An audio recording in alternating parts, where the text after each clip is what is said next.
kita masih punya waktu. Jadi termin kedua saya buka. Baik. Assalamualaikum warahmatullahi wabarakatuh.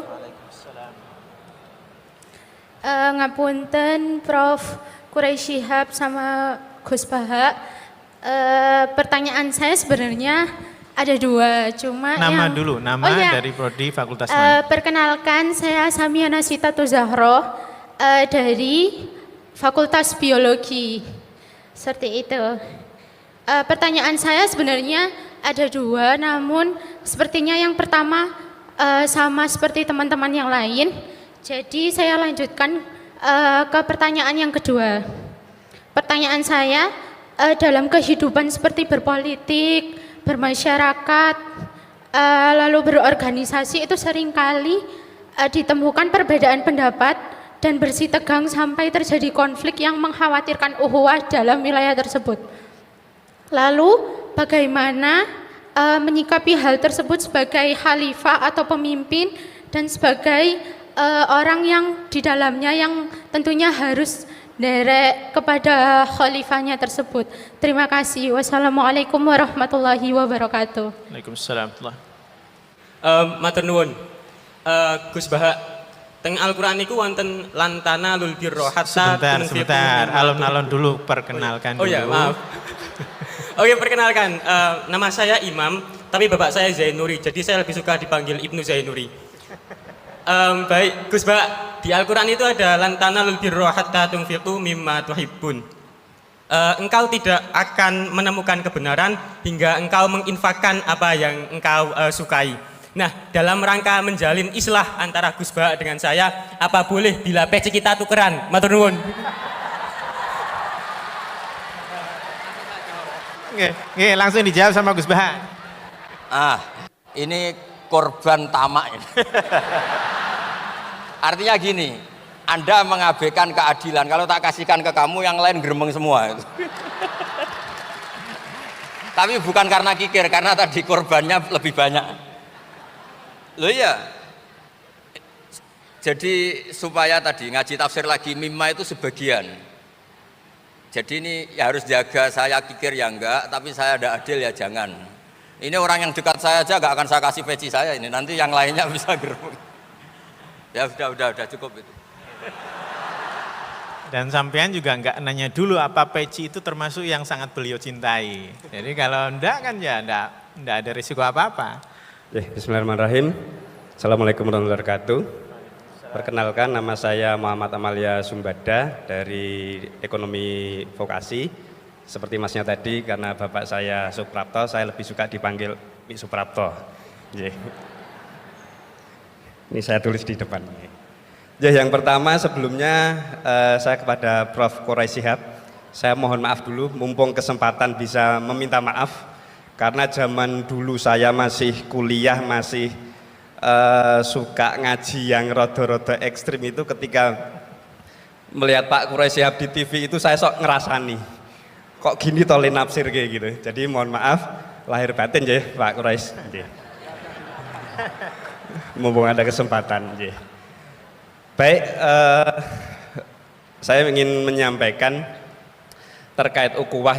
Tadi mungkin nyambung dengan sesi pertama tadi, terkait ini ada dua kubu sama-sama pengen berdiskusi, sama-sama kenceng gitu ya. Nah, ini yang harus mendamaikan siapa gitu. Kalau sama-sama legowo enak tadi ya. Oh ya sudah, tidak perlu diskusi sama orang yang kepala batu gitu ya. Terus kalau misalnya di levelnya UGM ini, kebetulan alhamdulillah Bu Rektor, Bu Ova hadir di sini. Jadi misalnya ada polemik di UGM, yang tendik bilang oh dosen tuh begini, yang dosen bilang tendik tuh begini, yang mahasiswa nyalah ke dosennya, dosen tuh begini, yang dosennya nyalah ke. Nah ini kan ada pimpinan di atas untuk bisa mendamaikan, karena hadir di sini. Nah yang jadi pertanyaan saya, menjadi kekhawatiran itu ketika di ranah dakwah, apakah umat ini memang ini ujiannya umat untuk melihat para alim ulama ini saring serang. Jadi misalnya kalau kita belajar distribusi normal itu kan pasti ada 10% ekstrim kanan 10% ekstrem kiri, yang tengah-tengah itu biasanya ikut-ikutan aja. Konteks misalnya di masjid, ada ulama yang ekstrem kanan itu selalu sholat itu harus jamaah, harus di masjid, harus tepat waktu dan sebagainya. Yang tidak itu salah dan merasa punya kewajiban untuk membenarkan. Nah, sedangkan ada ulama-ulama yang kebetulan Gus Bah kemarin saya nderek di Watu Congol sebentar sekali, Gus Bah ngajinya di Gus Ali, alhamdulillah di sini kepanggih lagi. Itu Gus Ali itu tipe-tipe ulama yang ngopeni jamaah. Ya sing penting sholat. Ora iso saiki ya kodok kan gitu. Ya engko dirapel. Nah, siapa yang berkepentingan untuk atau punya kewenangan untuk memahamkan dua kubu ulama ini untuk memahamkan bahwa jenengan ini porsinya sini, jenengan ini porsinya sini, nggak usah saling serang. Nah, kita ini kan jamaah hanya nonton, bingung. Kesannya itu kita ikut di sini disalahkan sana, kita ikut yang sana disalahkan yang sini. Nah, ini kira-kira harus tugasnya siapa untuk memahamkan para alim ulama ini bahwa beliau-beliau ini punya porsinya masing-masing, tidak perlu mengikuti ranahnya yang berbeda. Mungkin itu saja, matur nuwun. Assalamualaikum warahmatullahi wabarakatuh. Waalaikumsalam.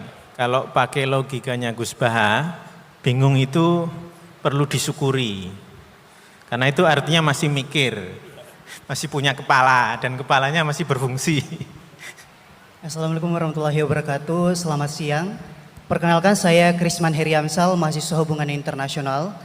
Senang sekali saya bisa menjadi bagian dari dialog kebangsaan menyongsong Ramadan. Ternyata sospol lagi ini. Saya tadi sudah cancel yang sospol. maaf. Jadi yang sudah kadung ya udah terserah. Ya. Silakan singkat aja nanti yang satu sebelah sini. Terus terang saya mahasiswa non muslim dan saya mendapat banyak sekali insight dari beberapa penafsiran dari ayat Al-Quran tadi. Salah satu fenomena yang kita hadapi saat ini sangat sulit untuk menghadirkan dialog-dialog yang menghadirkan orang-orang yang dari latar belakang agama yang berbeda, dan seolah-olah hanya jika kita memiliki latar belakang keagamaan yang sama baru kemudian kita bisa memiliki kesempatan untuk berdialog.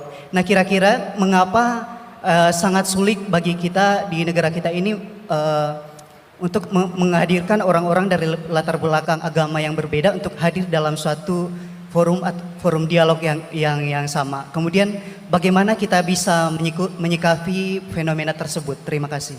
Baik, terima kasih sekali. Tepuk tangan. Ini pertanyaan yang sangat penting dan menarik. Kenapa sekarang antara yang muslim dan non muslim jadi sulit berdialog? Assalamualaikum warahmatullahi wabarakatuh. Saya sudah mengangkat tangan 3 kali tadi Bapak Mujid. Perkenalkan, saya Faiz.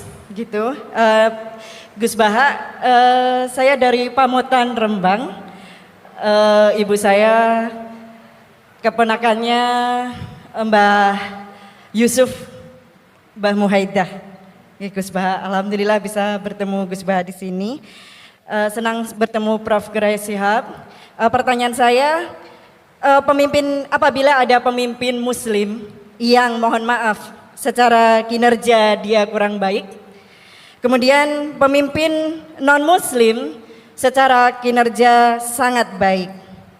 Ini sebagai kami orang Islam memilih yang muslim atau yang non-muslim untuk menjadi kepala daerah misalnya. Atau bagaimana jika pemimpinnya perempuan? Meskipun saat ini sudah ada Prof. Ova di sini, juga Bu Mega begitu. Kemudian termasuk ketika kami di UGM ada rekrutmen dosen baru, kira-kira mana yang bisa kami pilih apabila nilainya berdekatan begitu. Itu pertanyaan dari saya. Saya baru perkenalannya di belakang Bapak Mujid, saya dari Forum Silaturahmi Nahdlatul Ulama, saya juga pengajar di pengelolaan arsip rekaman informasi di BSMB Sekolah Vokasi sama dengan Gus Prapto. Mohon maaf. Assalamualaikum warahmatullahi wabarakatuh. Waalaikumsalam warahmatullahi wabarakatuh. Terima kasih banyak untuk pertanyaan-pertanyaannya. Silahkan Gus Bah untuk menanggapi. Muda-muda dulu. Nanti Pak Kores mentau. Bismillahirrahmanirrahim.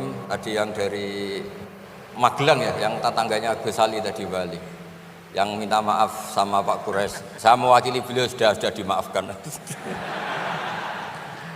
Karena saya tahu kalau tradisi orang alim, tradisi kiai itu memaafkan itu ibadah, jadi enteng saja. Apalagi pas Anda ngerasain itu nggak ditulis kok di aras karena nggak ngefek. Nah, terus saya ngapresiasi pertanyaan dari mahasiswa non muslim tadi. Sebetulnya ketika negara ini berdiri itu ya dialek semua antar umat beragama. Sehingga diputuskan yang penting itu berketuhanan. Maka yang ditolak oleh konstitusi kita adalah ateisme, komunisme. Saya membayangkan misalnya punya anak perempuan, diajak orang yang tidak beragama di tengah hutan misalnya, bunuh ya tidak takut Tuhan, merkosa tidak takut Tuhan, salah etika ya tidak takut Tuhan. Bandingkan kalau diajak yang beragama, pasti masih ada rambu-rambu, ada ini itu. Sehingga memang masalah betul ketika orang tidak berketuhanan itu. Jadi saya ingatkan Mas tadi, siapa tadi namanya? Yang non, siapa?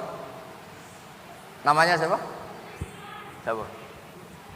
Kurang jelas. Siapa namanya?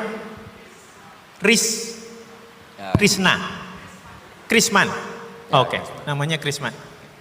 Jadi Mas Krisman ya, kalau dibilang nggak pernah ada dialog dulu ketika negara ini berdiri, itu semua tokoh agama bersepakat. Termasuk saat itu ya ada Perindo, selain ada NU ada Perindo. Itu yang ditentang itu adalah ateisme. Karena kalau orang tidak bertuhan itu ngeri. Ngerinya itu ya tadi misalnya kita punya anak perempuan atau punya keluarga, diajak orang yang tidak beragama. Misalnya berzina ya tidak takut dosa, merkosa ya nggak takut, bunuh ya nggak takut karena nggak punya Tuhan. Mungkin takutnya sama polisi ya kalau ketahuan, kalau enggak.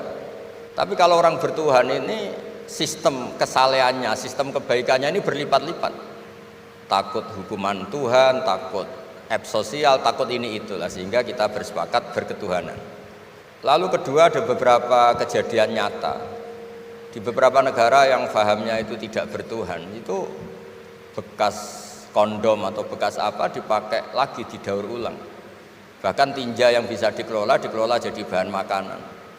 Kalau yang beragama tidak, termasuk mungkin di ilmu medis ini tidak wilayah saya, tapi saya cerita mungkin masalah-masalah kayak ya apa hal-hal yang menurut kita dilarang, menurut agama mereka enteng saja. Misalnya bikin cadangan-cadangan organ tubuh dan sebagainya. Kalau beragama itu masih enak, aturannya jelas. Kalau nggak beragama itu repot. Sehingga saya cerita sedikit lagi-lagi karena kadung dipuji ahli Quran Pak Quraisy sama saya. Saya cerita.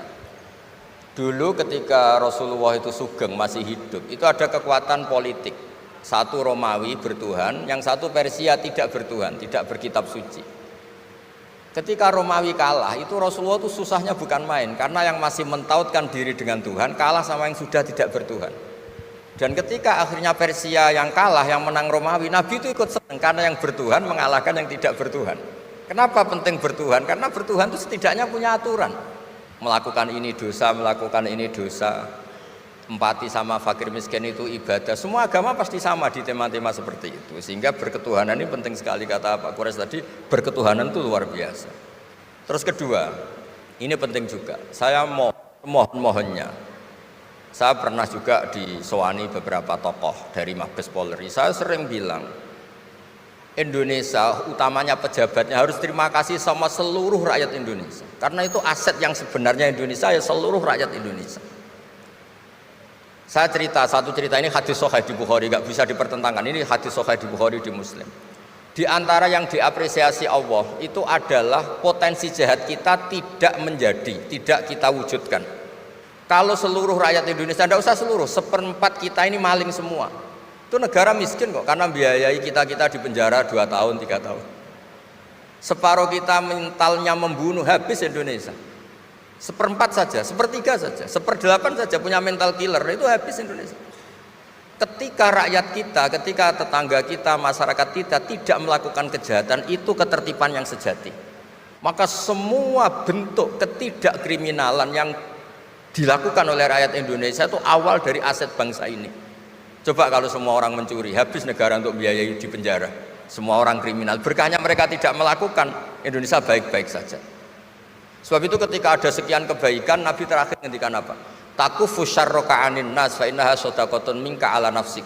Potensi jahat kamu jangan kamu lakukan, itu sudah menolong peradaban. Para gadis tetap gadis karena nggak diperkosa. Orang yang punya kambing satu tetap punya kambing satu karena nggak dicuri. Orang yang berkarir tidak terhenti karena karakternya nggak dibunuh, tidak dihujat, tidak dihentikan, tidak di-stop oleh cibiran, oleh bulian. Maka di antara 7 orang yang dilindungi Allah, fi dzillihi yauma la dzilla illa dzilluh, itu Nabi hanya cerita orang yang nggak jadi. Di antara yang diceritakan Nabi dalam sebuah hadis, saya ini lelaki sejati, sangat mencintai sepupu saya, dan saya mau ngumpuli dia, tidak mau sampai saya kasih uang 100 dinar. Setelah saya kasih 100 dinar, saya ingin ngumpuli dia dengan cara salah tentu. Dia gak mau dan berpesan, la tafuddal khatam illa bihaqqi. Kamu jangan ngumpuli saya sebelum nikah. Singkat cerita, pemuda ini gak jadi melakukan hal yang nista, yang gak benar. Itu sama Allah dijadikan wali, berkahnya nggak jadi. Jadi kalau potensi kejahatan kita tidak menimpa orang lain itu sudah luar biasa.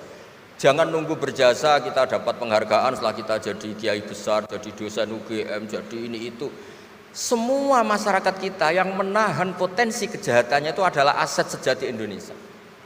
Karena sekali mereka berkejahatan, entah itu mencuri, merkosa, habis. Harapan kita sebagai bangsa habis. Tapi selama ini nunggu ngapresiasi itu yang bentuknya fi'lu, yang bentuknya mereka melakukan apa, sebetulnya enggak. Tidak melakukan kejahatan itu sudah bagian dari kebaikan yang luar biasa. Terus yang terakhir tadi yang pertanyaan pemimpin muslim dan non muslim. Memang ini wilayah sensitif, tapi sebetulnya bisa dianalisis secara fikih. Ya saya ulang lagi, bisa dianalisis secara fikih Nusantara, fikih kebangsaan. Jangan dianalisis pakai fikih yang internal dalam Islam. Saya ulang lagi, jangan dianalisis menurut fikih yang di internal Islam. Kita beri contoh umum saja ya. Kita beri contoh umum saja. Dulu Pak Gores pernah mencontohkan kalau non muslim bisa jadi pilot beneran, padahal dia non, sama Pak Munjid yang kiai di UGM nggak bisa jadi pilot. Kira-kira milih mana? Tapi itu kan wilayah yang sensitif karena ini di Indonesia itu konteksnya bukan urusan pilot, urusan mewakili kebanyakan Indonesia itu muslim. Dan demokrasi itu mencerminkan suara mayoritas. Tapi tidak mungkin juga membiarkan muslim yang killer, yang pembunuh, yang dulu punya reputasi yang misalnya macam-macam. Jadi hal-hal seperti itu, kata Quran itu jangan berdiskusi sesuatu yang kalau menjadi jelas malah masalah. Karena itu kan seperti pertanyaan gini, Gus saya punya kerabat di Jogja tapi pelit, sama orang lain dermawan, bagus mana? Kita kan nggak mungkin menganjurkan mutus hubungan keluarga. Tapi tidak mungkin juga suruh ikut orang pelit. Anda membingungkan orang fikih karena kalau yang nggak ahli fikih itu ya gampang saja jawab semaunya. Tapi kalau saya sebagai orang yang nekuni fikih itu bingung. Saya sering ditanya orang juga, Gus saya mau nyalon lurah, ya lurah atau bupati atau apa. Katanya nyuap itu haram Gus. Setelah dipraktekkan nggak bayar, nggak bagi uang, ya nggak jadi betul. Yang menang yang bayar. Terus akhirnya fikihnya tak rubah. Nyuapku yo haram, medit yo haram kata saya. Dimodifikasi sedikit, akhirnya alhamdulillah Gus bar sedekah gitu. Ya menang akhirnya berkahnya sedekah. Karena kita sebagai pemimpin atas nama tidak nyuap ya jangan juga jadi orang kikir dong. Atas nama tidak nyuap terus jadi orang kikir. Repot kan?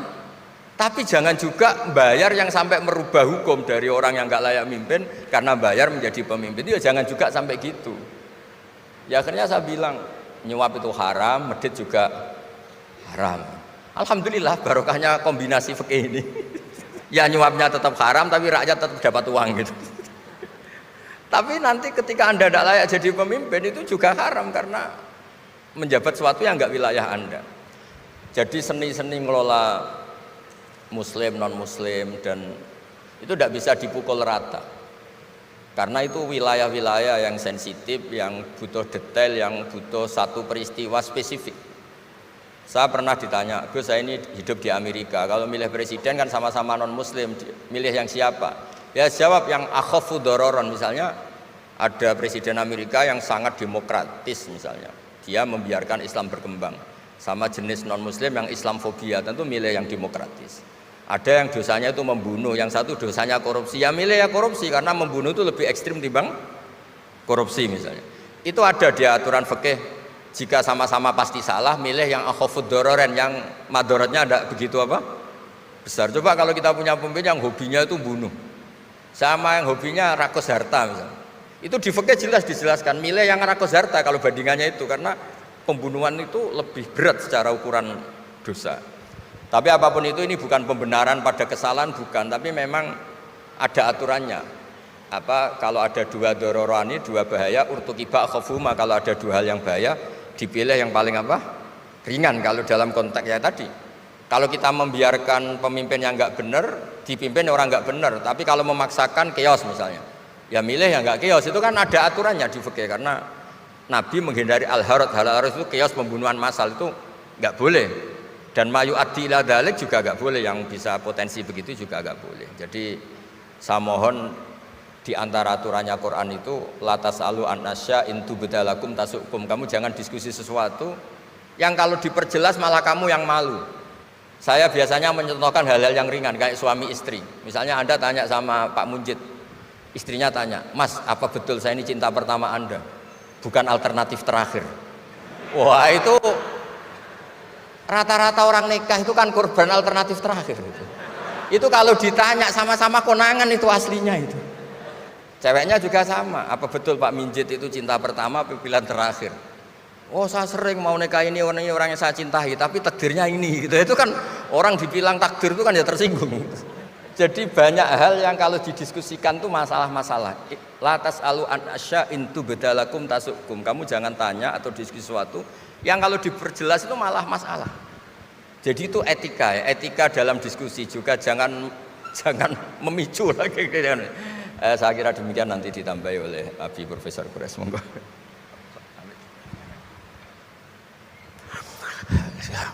Baik, bismillahirrahmanirrahim. Beberapa pertanyaan saya akan gabung secara keseluruhan. Yang pertama, yang ngerasain saya terima kasih. Betul. Yang menunjukkan kesalahan saya akan sambut dengan baik. Jangan duga tulisan-tulisan saya, ceramah-ceramah saya tidak ada salahnya. Semua manusia bisa salah, bisa khilaf. Sehingga kita harus berterima kasih kalau ada orang yang mau menunjukkan kesalahan itu. Itu prinsip hidup saya. Ditegur cucu saya seringkali ditegur cucu. Oh, itu enggak begitu lagi. Gitu. Kenapa? Oh, ini ada perkembangan baru ilmu. Ya kan? Jadi saya tidak keberatan, silahkan. Paling mari kita diskusi, mari kita ini. Yang kedua, jangan pernah beranggapan bahwa dua hal yang secara redaksional berbeda itu pasti bertentangan. Di dalam ilmu logika ada syarat-syarat yang harus terpenuhi baru kita berkata bahwa itu bertentangan. Kalau saya berkata si A datang, Anda berkata si A tidak datang, belum tentu bertentangan. Karena yang saya maksud dengan A beda dengan yang Anda maksud dengan A. Yang saya maksud dengan datang dengan pesawat, yang Anda maksud datang dengan mobil. Yang Anda maksud dengan A datang hari Senin itu, jadi tidak semudah itu kita berkata ini bertentangan. Itu prinsip dasar. Gajah, binatang berbelalai, benar ya?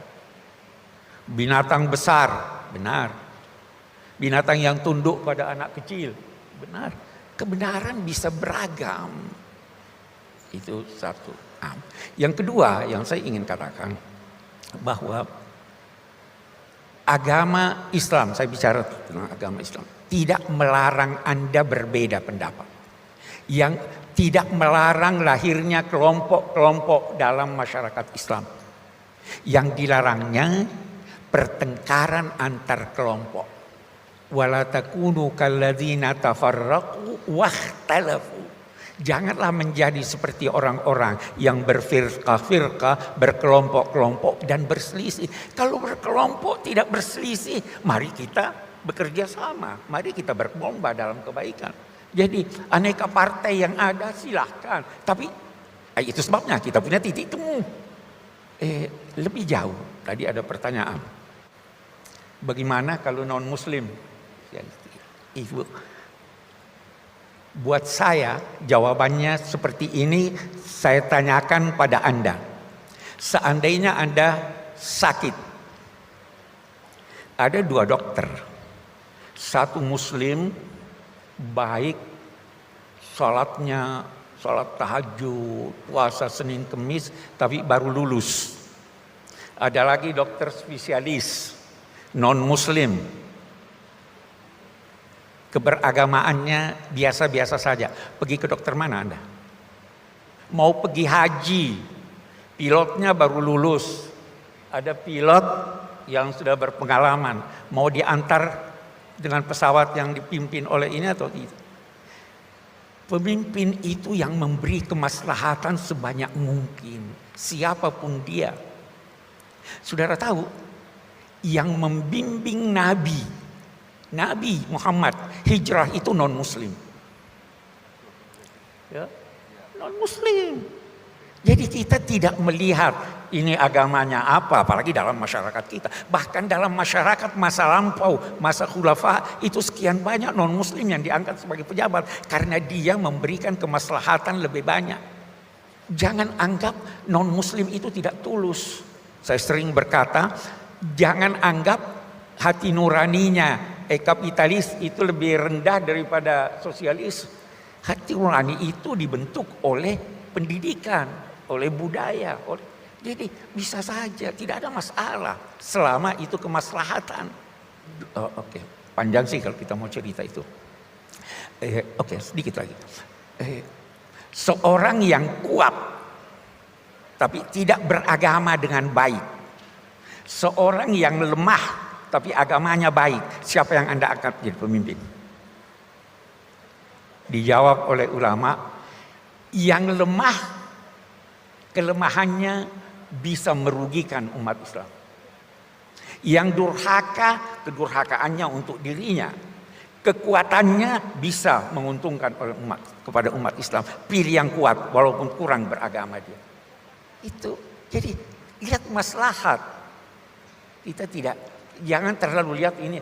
Memang seorang katakanlah Kristen, Buddha, dia anggap ini lebih kuat, ini lebih baik, ini lebih wajar, silahkan dia pilih itu. Tapi Anda juga silahkan pilih apa yang Anda anggap. Itu satu. Yang ketiga ada mungkin sedikit lagi. Kita beda pendapat. Masing-masing menggunakan logika. Seringkali logika tidak bertemu. Apa yang bisa mempertemukan kita? Saya pernah baca tulisan seorang filosof India, Shankara. Dia katakan begini. Ketika kita menggunakan logika mencari Tuhan, kita bisa beda-beda. Tetapi ketika kita mencari Tuhan dengan hati, kita semua bersatu. Hati bisa mempersatukan kita, logika belum tentu. Logika tidak bisa menciptakan iman.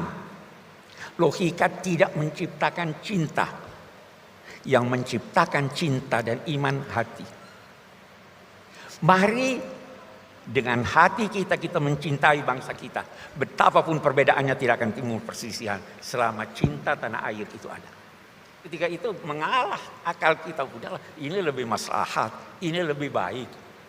Anda kira suami istri selalu ini yang jomblo-jomblo selalu sepakat? Bertengkar juga, tapi cintanya menjadikan suami tunduk pada istri, iya kan? Cintanya, jadi cinta itu perlu, hati itu perlu. Bahkan terkadang kebenaran itu ditemukan oleh hati, bukan oleh akal. Nah, jadi kembali lagi kita mari mencintai tanah air, mari mencintai Indonesia. Dengan cinta semua problem akan terselesaikan. Saya kira itu dari saya.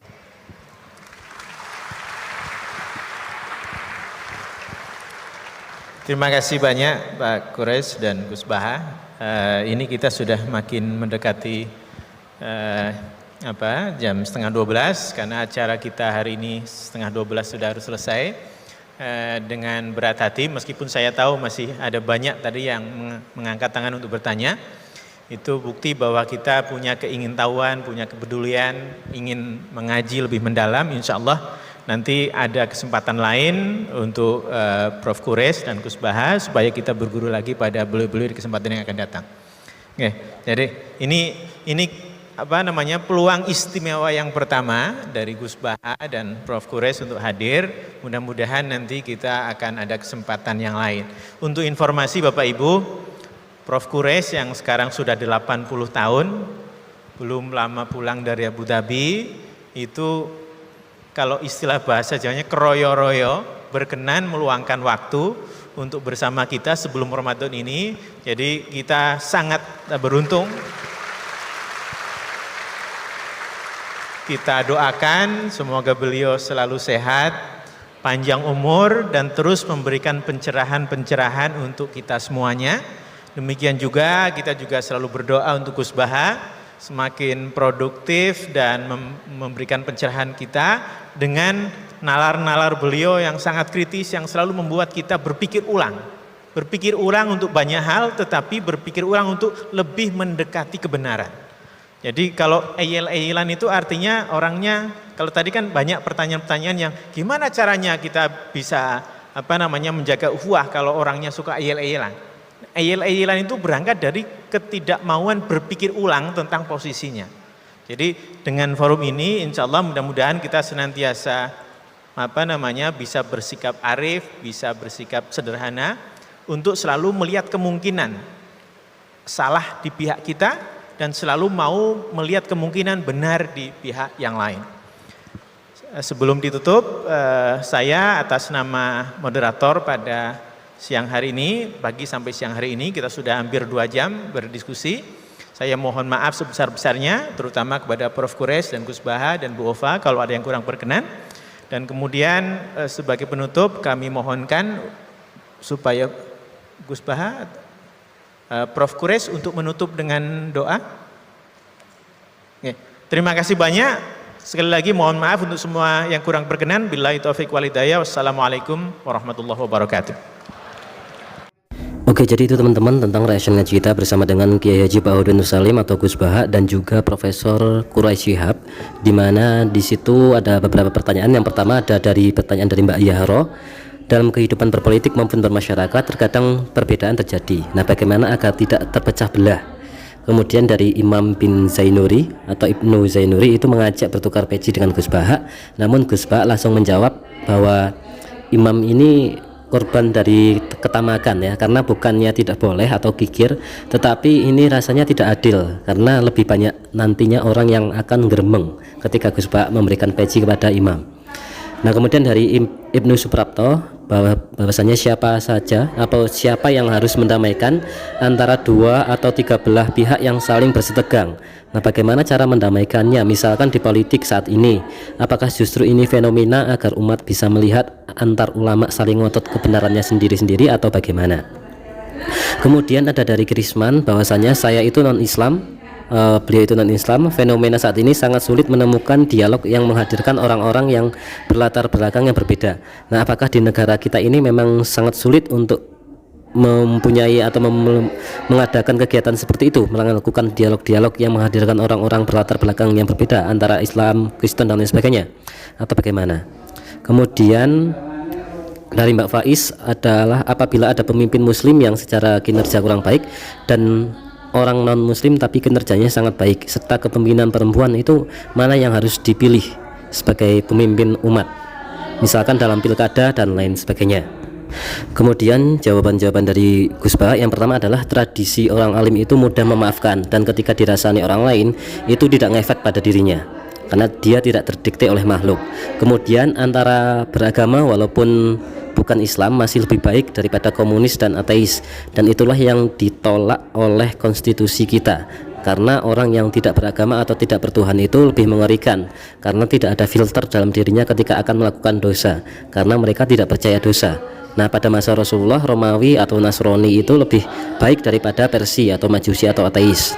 Kemudian aset terbesar negara Indonesia adalah seluruh rakyat Indonesia itu sendiri. Segala bentuk tidak kriminalan masyarakat adalah awal aset yang menolong peradaban. Jadi cara meningkatkan aset sesungguhnya adalah meningkatkan kualitas seluruh rakyat Indonesia. Kemudian ketika potensi keburukan yang bisa kita lakukan kok diurungkan atau tidak menimpa orang lain, maka itu sudah luar biasa dan harus diapresiasi. Kemudian pemimpin muslim dan non muslim itu bagaimana? Maka harus difikihkan, diuniversalkan se-Indonesia. Tidak hanya di internal Islam saja, tetapi karena Islam itu mayoritas di Indonesia, maka ya harus ditanyakan lagi.